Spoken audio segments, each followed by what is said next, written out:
ٹھیک ہے. اس کا نقطہ نمبر 2 ہے کہ اس میں 2 ملک آخر میں نشانہ بنائے جائیں گے، ایران اور پاکستان. 2013 میں اس کا اظہار کیا تھا. اچھا فیصل میر صاحب، جس کے پاس طاقت ہے وہ جو مرضی کرے، جس کی لاٹھی اس کی بھینس، یہی رول دنیا میں چل رہا ہے. جس طرح سے ابھی جدون صاحب نے فرمایا، ہم سب جانتے ہیں کہ جنگ کے بھی کچھ اصول ہوتے ہیں. اسرائیلی وزیراعظم نیتن یاہو کا کہنا ہے کہ غزہ کے شہری محفوظ علاقوں میں چلے جائیں. غزہ پٹی کے اندر جنگ مشکل اور طویل ہوگی. اپنے خطاب میں اسرائیلی وزیراعظم نے کہا کہ غزہ میں جاری زمینی کارروائیاں جنگ کا دوسرا مرحلہ ہے. دشمن شہریوں کو جنگ میں ایندھن کے لیے استعمال کر رہا ہے. اسرائیل نے دہائیاں جاری رہنے والی تباہی کے خطرات پیدا کر دیے ہیں. روسی وزیر خارجہ اسرائیل کی غزہ پر بیماری عالمی قوانین کی خلاف ورزی، اور آپ کو بتائیں کہ جان بوجھ کر فلسطینی شہری علاقے کو نشانہ بنایا جا رہا ہے.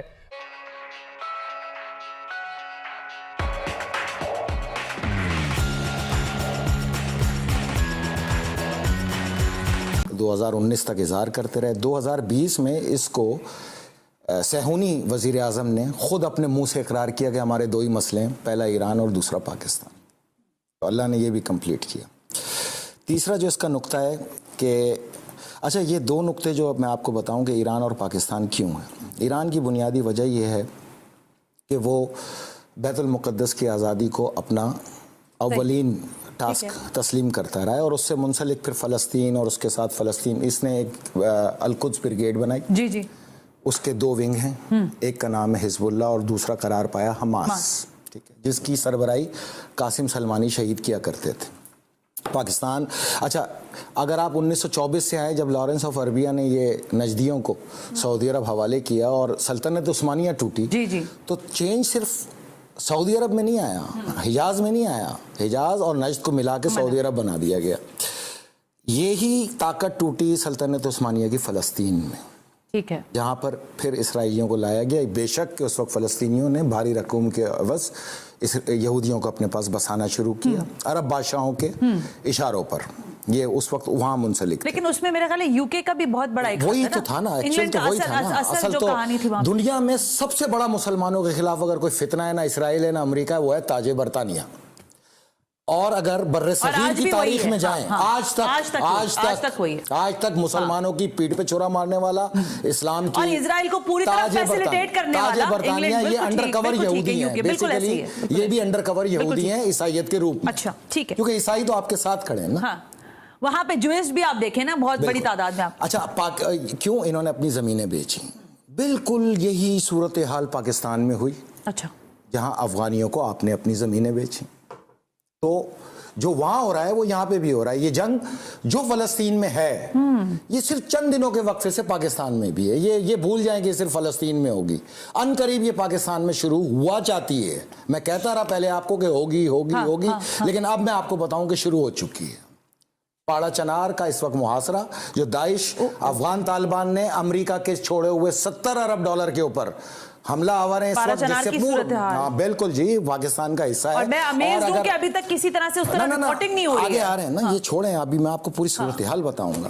آپ نے ان کو بیچا، اپنی تجارت ان کے حوالے کی، ان کو ایسٹ بنایا اپنا، ان کو کراچی میں لا کے بسایا، آج یہ آپ کے گلے آئے ہیں. اچھا ایک منٹ، اقوام متحدہ نے کوئی بڑا کام کیا، OIC کے جتنے تمام تر ممالک بیٹھے، انہوں نے کوئی ایجنڈا فائنل کر کے دنیا کے سامنے پیش کیا، یا یہ پھر صرف لپ سروس ہی رہ گئی ہے؟ نہیں، اس کو شاعر کی زبان میں بولتے ہیں نا کہ عجب تیری سیاست عجب تیرا نظام، یزید سے بھی مراسم اور حسین کو بھی سلام. OIC اس کا نام ہے. نمبر 2، آپ نے یہ نہیں دیکھنا جو یہ کہے نا کہ ہم فلسطینیوں کے ساتھ ہیں، وہی منافق. جو یہ کہے نا ہم حماس کے ساتھ ہیں، وہ ایمان والا. پہلے یہ ڈیوائیڈ کیا جا رہا ہے. ڈیوائیڈ اینڈ رول جس تاج برطانیہ کا اصول نمبر 1 ہے. ڈیوائیڈ اینڈ رول تو ہے، ٹھیک، بالکل ٹھیک ہے. یہاں بھی ڈیوائیڈ، OIC کے ذریعے ڈیوائیڈ، سعودی عرب کے ذریعے ڈیوائیڈ، ترکی کے ذریعے ڈیوائیڈ. صرف 1 ارب ملک ہے جو اس کے اندر نیک نیتی کے ساتھ فلسطینیوں کے ساتھ کھڑا ہے. صرف 1 ارب ملک کا سربراہ، اس کا نام ہے امیر قطر. میں آپ کے پاس آتی ہوں، لیکن دیکھیں جو اب صورتحال پیدا ہو رہی ہے نا فیصل صاحب، معاملہ یہ ہے کہ ہم یہاں بیٹھ کر بات تو کر رہے ہیں، لیکن گراؤنڈ ریالٹیز ایسی نہیں ہے. دیکھیں گراؤنڈ ریالٹیز تو آپ کو پتہ بھی نہیں ہے. نہیں، اچھا چلے مجھے نہیں پتا، کسی کو بھی نہیں پتا. جو رپورٹنگ ہو رہی ہے میں اس لیول تک، میری بات تو سن لینا. فلسطین میں 7,000 بچوں کے اور بیوہ ظاہر خواتین کے حضرات کے لاشیں اٹھ چکے ہیں اور مزید بھی اٹھ رہے ہیں. اب جو پہلے فضائی بمبارڈمنٹ ہو رہی تھی نا وہ ایک الگ تھی, اب انہوں نے زمینی راستے سے غازہ کے اندر پورا محاصرہ کر لیا اسرائیل نے, اور کسی طرح سے کوئی مدد نہیں ہو رہی ہے. یہ اصل شاید آپ آج یہ بات میری لکھ لیں کہ فلسطینیوں کو, خاص طور پہ حماس کو, حزب اللہ کو آپ کی کسی مدد کی ضرورت ہی نہیں. اچھا بالکل نہیں ہے, آپ بالکل بے فکر ہو کے بیٹھیں. ابھی تک تو جنگ ہوئی ہی نہیں ہے, آپ لوگ کس کہانی کے اندر چل رہے ہیں؟ کوئی جنگ نہیں ہوئی, یہ تو جھڑپیں ہیں. یہ ایک نقطے پہ رکی ہوئی ہے جنگ, صرف ایک پوائنٹ پہ جس کا کوئی نہ اظہار کر رہا ہے یہاں بیٹھ کے, نہ کوئی کرے گا. اور وہ ہے کیا؟ وہ میں اسی پہ آ رہا ہوں, آگے اب تفصیل سے آئیں گے نا. یہ ایک ریسرچ ہے, اگر میں آپ کو پہلے بتا دوں گا تو آپ کو سمجھ نہیں آئے. چلیے پہلی چیز تو یہ کہ فلسطین میں 7,000 لوگوں کی شہادت نہیں ہوئی ہے. فلسطین میں کل ملا کے 11,57,000 لوگوں کی شہادت ہوئی ہے. 11,57,000 پچھلے 50 سال میں. اوکے ٹھیک ہے. اچھا, اب میں آپ کو دیکھیں دنیا کیوں بنتی ہے, ملک کیوں بنتے ہیں. ہر ملک کی ایک سوچ ہوتی ہے کہ وہ آزادی سے زندگی گزارے, آئین کے تحت زندگی گزارے, کامیابی سے اپنے سفر کو آگے بڑھائے, کاروبار تجارت کو آگے بڑھائے. یہی ہے نا, غلامی تو کوئی قبول نہیں کرتا نا, obviously not, کوئی نہیں کرے گا غلامی قبول. لیکن اگر 9/11 پہ ٹریڈ سینٹر گر جائے تو 2,000 لوگ مر جائیں یا 4,000 لوگ مر جائیں تو اس کو تو آپ بتاؤ جی, یہ تو انسانیت کا مسئلہ ہے. ہاں انسانیت کے کچھ تقاضے ہوتے ہیں نا, جو جنگ کے اصول ہیں ان کو روا رکھا جا رہا ہے. حماس سے اسرائیل کا کوئی مسئلہ ہے تو مظلوم نہتے فلسطینیوں کو نشانہ کیوں بنایا جا رہا ہے؟ کوئی اس پر بات نہیں کر رہا. انسانیت بالکل ختم ہو چکی ہے, اور یہ کیا معاملہ اسی طرح چلتا رہے گا؟ اسرائیل کی جو متھ تھی وہ ٹوٹ چکی ہے کہ اسرائیل جو ہے اس کے اوپر کوئی حملہ نہیں کر سکتا, اور جو فلسطینی ہیں یا حماس یا حزب اللہ جو ہے وہ اسرائیل کو نقصان نہیں پہنچا سکتے. وہ متھ انہوں نے توڑ دی ہے, اور تمام دنیا سے جو یہودی آ کے سیٹلمنٹس بناتے تھے اور بڑا ان کو فیسیلیٹیٹ کیا جاتا تھا, وہ یہودی جو ہیں وہ اب وہاں سے بھاگ رہے ہیں. جیوز جو ہیں انہیں یہ سمجھ آ گئی ہے اب کہ Israel is not a safe country any more for them. پوری دنیا سے ماں باپ جوش ماں باپ اپنے بچوں کو کنونس کر کے بھیجتے تھے. اس کے بعد امریکہ میں جتنی یہودی لابی بیٹھی ہوئی تھی وہ لمبے ان کو لمبی چوڑی فیسلٹیز دے کے بھیجتے تھے. تو ایک سلسلہ اس کے بعد یہ تو ختم ہو گیا کہ there will be any more settlements in future in فلسطین.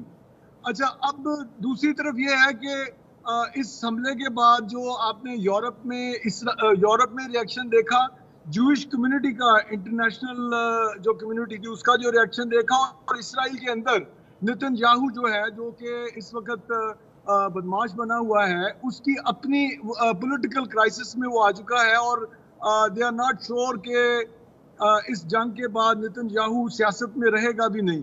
تو جس لیول پہ یہ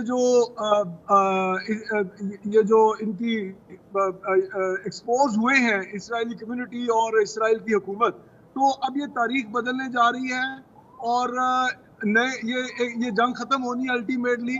اور فلسطین اور اسرائیل کا اب فیصلہ اس کانفلکٹ کے بعد یہ ممکن ہی نہیں ہے کہ نہ ہو سکے, کیونکہ جس لیول پہ دو چیزیں ہوئی ہیں. انہوں نے ہزاروں شہادتیں لی ہیں فلسطینیوں نے, اور ان کے بچوں نے اور ان کے نوجوانوں میں ایک غم و غصہ ہے جو کہ اگلی نسلوں تک ان کے لیے جدوجہد کرنے کا وہ جو خون وہاں پہ بہا ہے ان میں سے کسی فلسطینی نے اب بیک آؤٹ نہیں کرنا. جبکہ دوسری طرف جو یہودیوں کے بچے ہیں وہ وہاں پہ سیر سپاٹا کرنے, موج مستی کرنے آتے تھے, وہ یہاں سے بھاگیں گے, اور ultimately in the long run یہ جو آبادی ہے یہودیوں کی یہاں سے شفٹ ہو کے واپس یورپین کنٹریز میں جائے گی, اور انشاءاللہ تعالی فلسطینی جو ہیں وہ اپنی یہاں پہ آبادی بھی بڑھائیں گے, ان کو جگہ بھی ملے گی.